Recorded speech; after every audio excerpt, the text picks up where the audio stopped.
Hello, today we are going to take a look at the title of Lebanon from a redemptive historical view.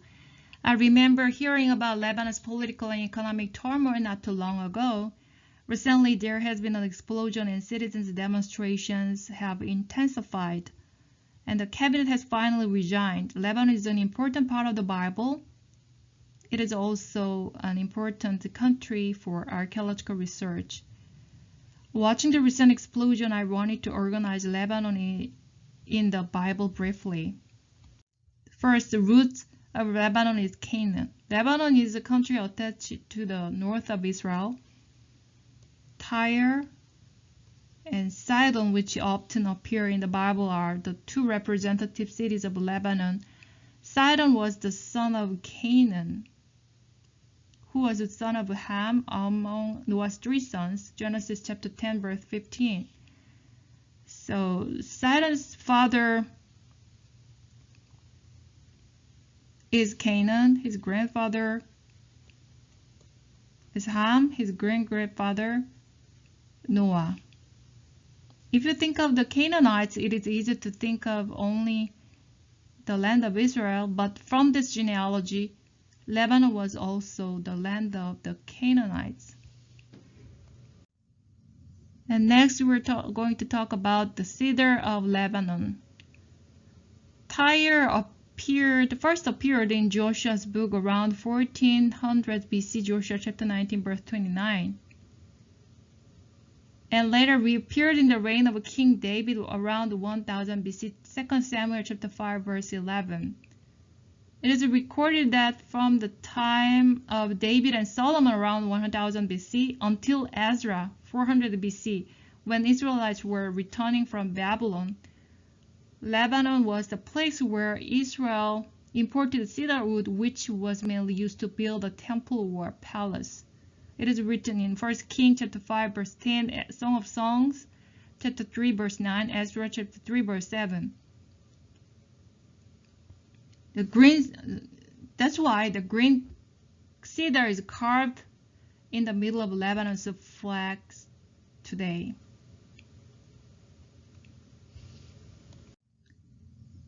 And next, gods of Lebanon was Baal and Ashtaroth. After King Solomon, Israel was divided into the south and north. And Ahab, king of North Israel, married to daughter of Baal, king of Sidon, Jezebel.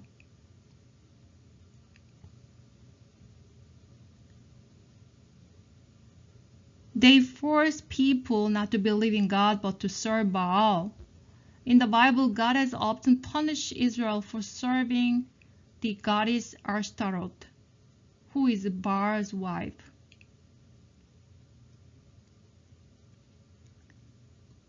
As Baal is the god of the sky and Ashtaroth is goddess of the earth, people believe that if these two had a lot of sex, the semen would fall to the ground and produce a good harvest. So people believe that by going to Baal temple and having sex with female and male prostitutes, stimulating Baal and Ashtaroth would in any way make crops and livestock flourish. This time when King Ahab and Queen Jezebel ruled is the darkest period and is predicted as apocalypse at the end. The fact that it did not rain for 3.5 years in the reign of Ahab and Jezebel is linked to the chaos of the previous 3.5 years and the next 3.5 years in the book of Revelation. Because of this was a period of foretelling the end of the world.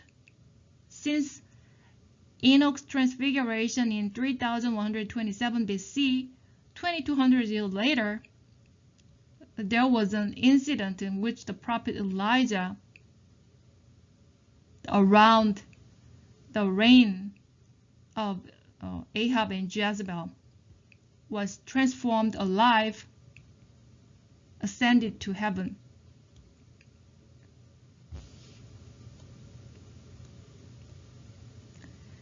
At the end of the day, events of change, transfiguration, as well as resurrection will occur.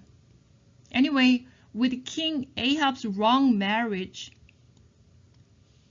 because of one woman, Jezebel, his wife Jezebel, the whole northern Israel was in a mess. 1 King chapter 16, 18. And Athaliah, the daughter of Jezebel, became the queen of southern Judah and tried to completely destroy the king's seed and cut off the genealogy of Jesus Christ, who was to come in the future. It is written 2 King chapter 11, 2 Chronicle chapter 22.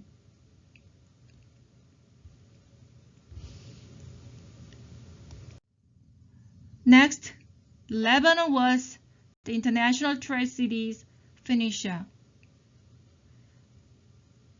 Lebanon was also called Lebanon in the Bible, Deuteronomy chapter 1 verse 7, but is written as Phoenicia in the New Testament, Acts chapter 21 verse 2.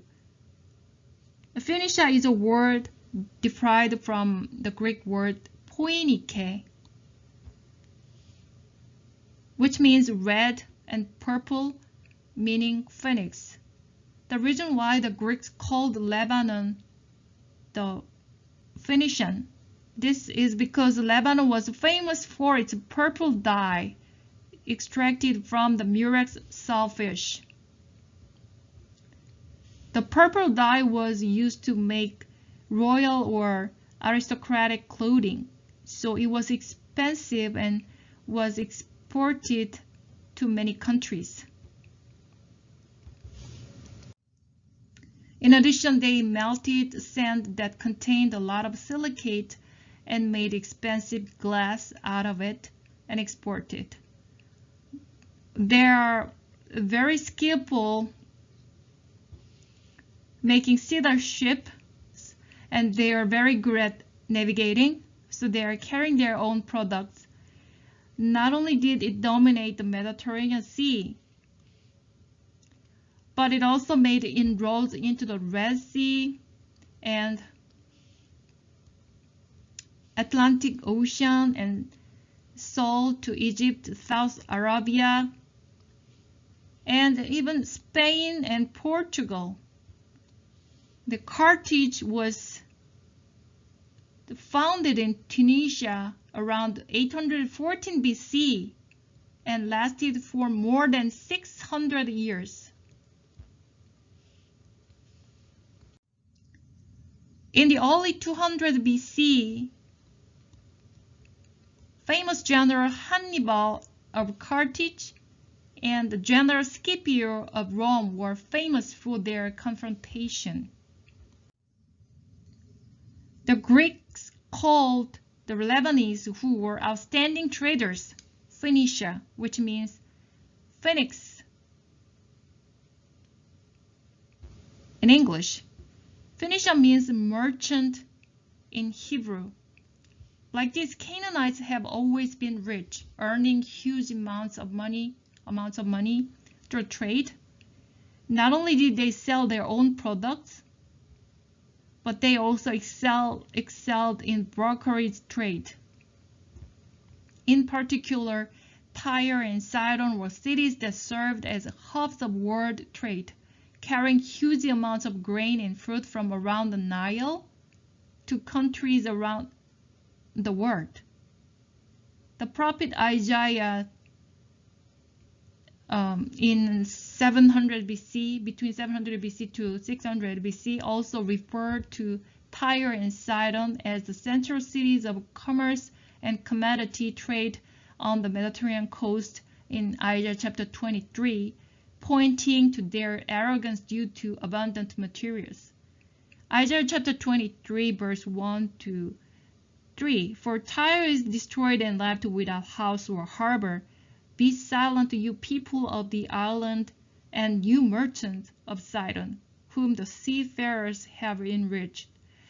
The harvest of the Nile was the revenue of Tyre, and she became the marketplace of the nations.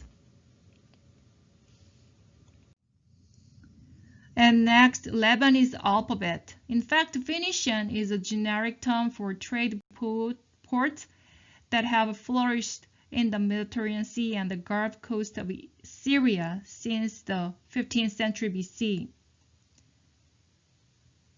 At the time, Phoenician was not a unified state, but each port city was a city-state. Among the many city-states, Tyre and Sidon are the most famous, followed by Byblos and Ugarit. Ugarit, now part of Syrian territory, was an international trading port city where numerous ethnic groups and countries traded their native products. At that time, the Phoenician already used 22 alphabet, which the Greeks who were trading with the Phoenicians accepted and created the Greek alphabet,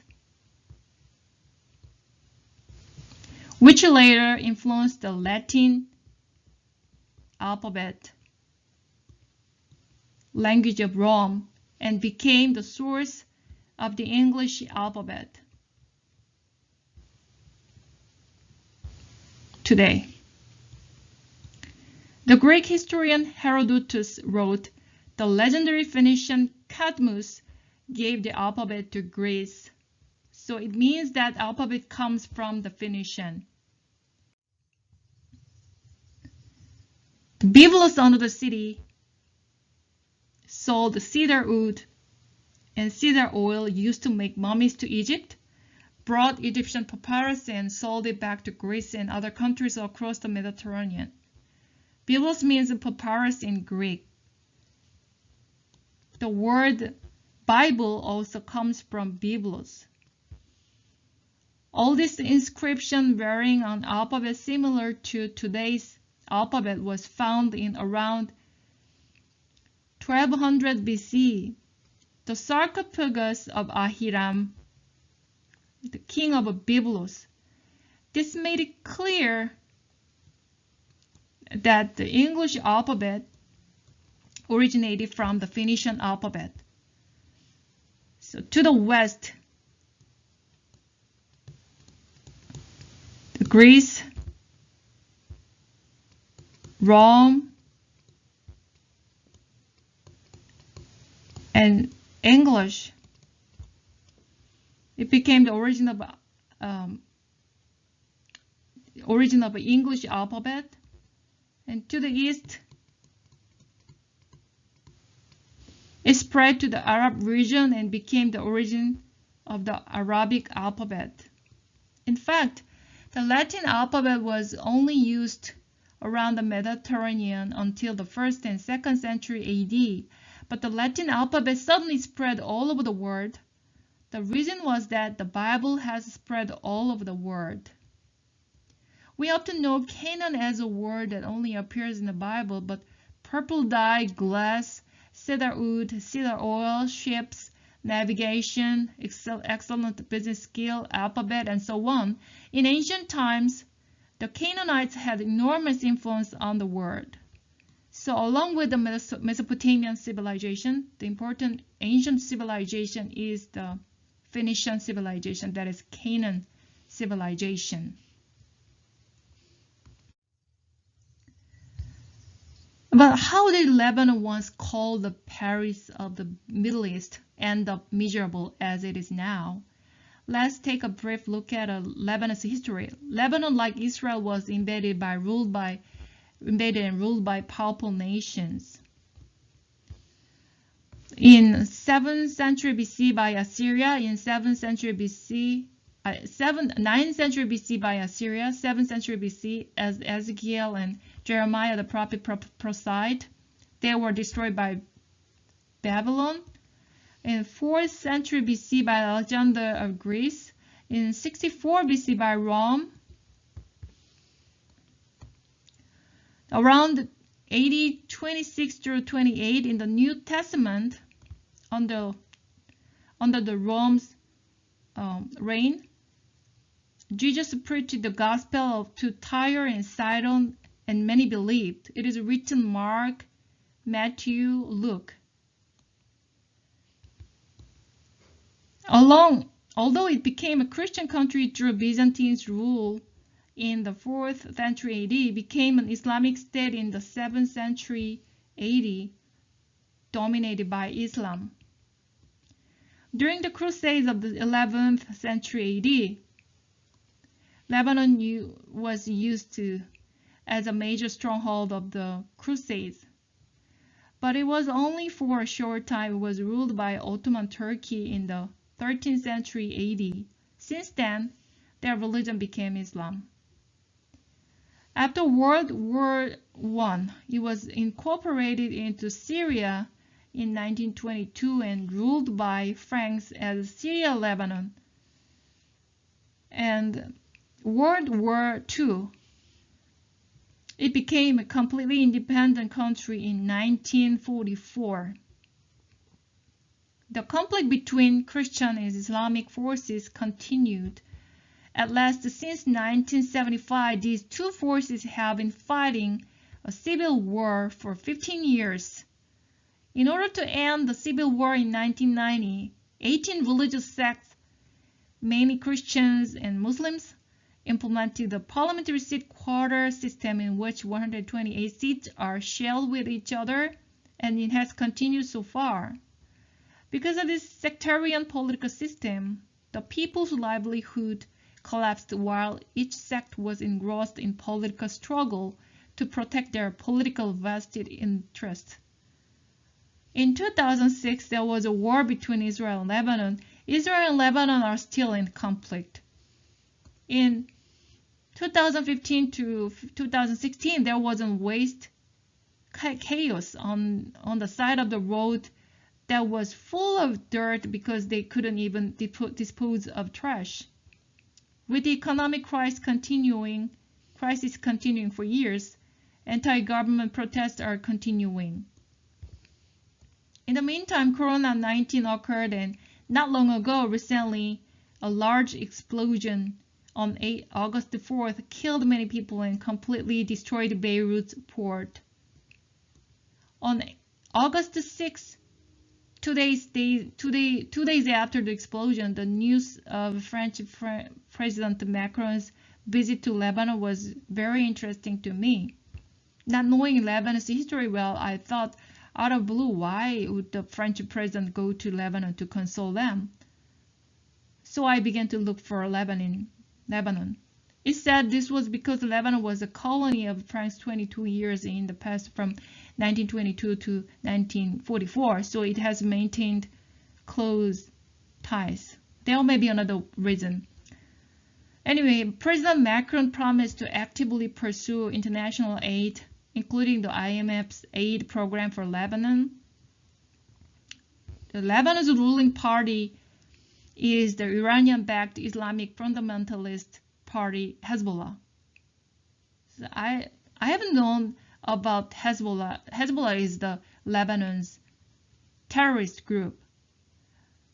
I didn't know that the Lebanon's ruling party was Hezbollah.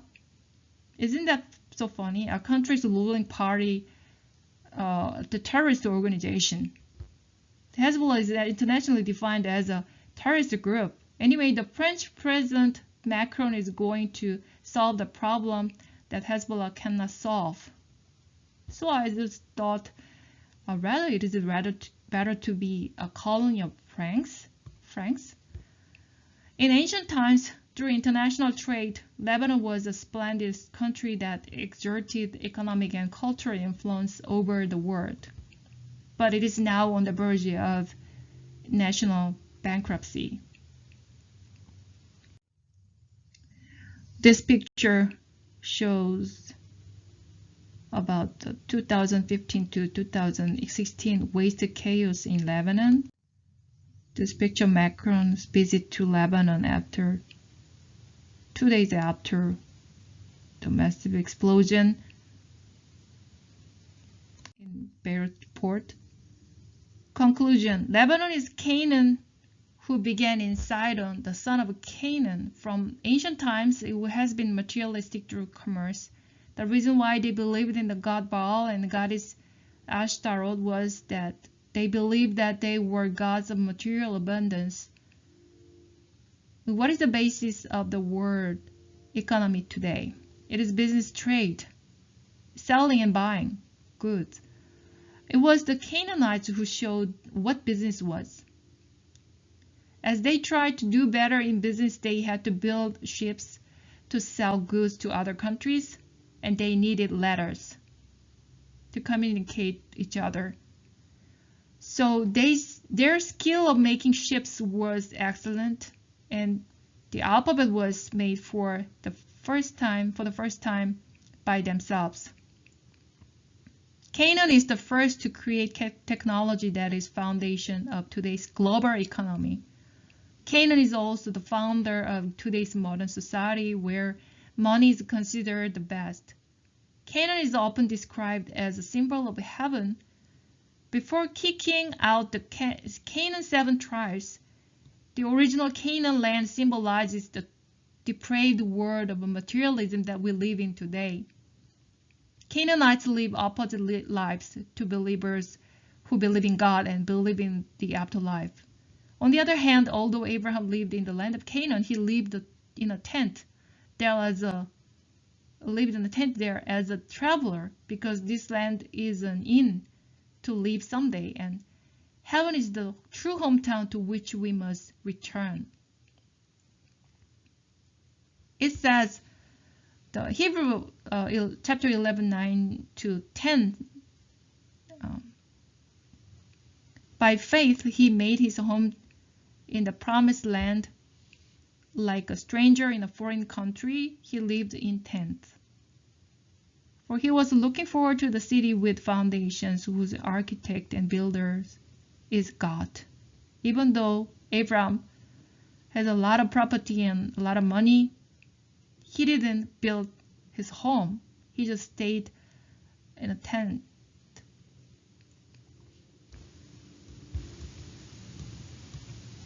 In this world, money is considered to be like God. People also say that money makes everything possible in the world. The Canaanites, who earned so much money through business that they became arrogant and later sat in the seat of God and called themselves gods. Therefore, Ezekiel chapter 28 compares King Tyre to Satan. Money comes with power, and when it comes to power, it makes you think you are the best. As such, materialism gives birth to arrogance, and arrogance makes us hostile against God. Because of Adam's depravity, mankind was driven out of the Garden of God, Eden. Since then, to restore the lost Eden, God has called Abraham and his descendants to the land of Canaan. So, theological way, Canaan means Garden of Eden. Our occupation of Canaan is to restore the Garden of Eden. As Israel historically took the land through the war of conquest with Canaan, today we must fight against the materialism and idolatry of Canaan in our hearts. Only by doing so will we be able to recover the lost Eden. Of course, it's hard for me to let go of my greed for matter. There are so many times when I'm worried and stressed because of money. Sometimes I wish I had a lot of money. It is true that money is essential to live in this world. But all the saints, including myself, let's not be too discouraged just because we are poor. Let's not be too envious of rich people. And on the other hand, if we have a lot of money, we don't need to brag about that. No matter how much money we have, we cannot take it to the world after death. With a wish for heaven, even if we're barely living, I hope all of us, including me, will be thankful for the environment given to me and win until the end. Thank you.